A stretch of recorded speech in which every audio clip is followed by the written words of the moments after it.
বলেন।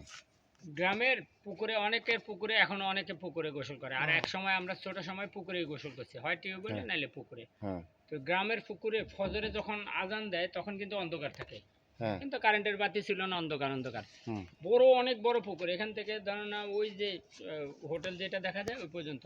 হুম এই পুকুরের এই পারের মানুষ ওই পার বোঝা যায় না যে একটা মানুষ গোসল করে, মহিলা না পুরুষ এটা বোঝা যায় না, কিন্তু মানুষ গোসল করে এটা বোঝা, পানি নাড়ার ভাবে বোঝা যায়। হ্যাঁ ওই পারও একজনে সকালে গোসল করে, এই পারও একজনে গোসল করে। হ্যাঁ তো এই দুইজন গোসল করে প্রতিদিন এক টাইমে যাই দেখতে সাক্ষাৎ হয়। সাক্ষাৎ হয় বলতে পানি নাড়ার চারার আওয়াজ পায়।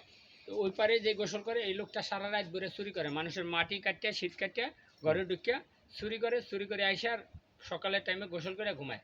আর এই লোকটা এসে সারা রাত নামাজ পড়ে, তাহাজ্জুদ নামাজ পড়ে, যখন ক্লান্তি আসে ফজরের টাইমে গোসল করে ফজর নামাজ পড়ে ঘুমায়। হুম এখন এই নামাজি লোকটা ওই লোকটারে চিন্তা করতেছে, ওই মনে হয় আমার সাথে বেশি নামাজি রে, হুম আমি আজকে 50 টাকাত পড়ছি, ওই মনে হয় 70 টাকাত 80 টাকাত 100 টাকাত করে হারাইছে।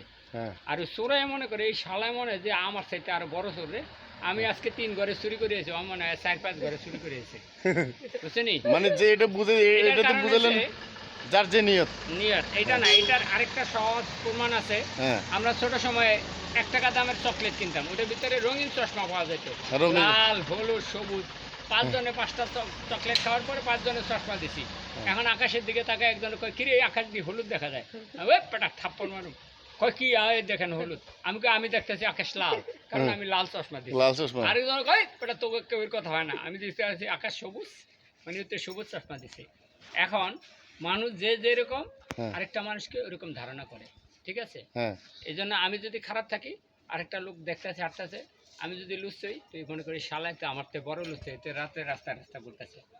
আর আমি যদি ব্যবসায়ী হই, যেমন গাড়ি, এই শহীদ ভাই গাড়ির লাইনের জন্য রাত ধরে রাস্তায় ঘুরে, এই চিন্তা করে যে কি আর কোনো গাড়িওয়ালা আছে কিনা, গাড়ি ঘুমাইছে কিনা, ওই মনে হয় ওর আরও ভালো ব্যবসা, আজকে আমি ট্রিপ পাইনি, ও মনে হয় ট্রিপ পাইছে, রাস্তায় ঘুরতেছে। এই জন্য যে যেরকম ওরকম মানুষের ধারণা করে। এই কথাটা বললাম ওর একটা কথার প্রসঙ্গে, হ্যাঁ ওরে একটা প্রশ্ন করছি, প্রশ্নটার উত্তর দিচ্ছে সুন্দর, তো হ্যাঁ যার কারণে ওইটা পরিপ্রেক্ষিতে ঘটনাটা বললাম। এবং এটা একটা নর্মাল ঘটনা হইলে ঘটনাটা সত্য, 100% সত্য। তো আজকে আমাদের ওয়াহিদ ভাই খুব গুরুত্বপূর্ণ একটি কথা বলছেন এবং আপনারা মতামত দিয়ে যাবেন কথাটি কতটুকু গুরুত্বপূর্ণ। আল্লাহ হাফেজ, আসসালামু আলাইকুম।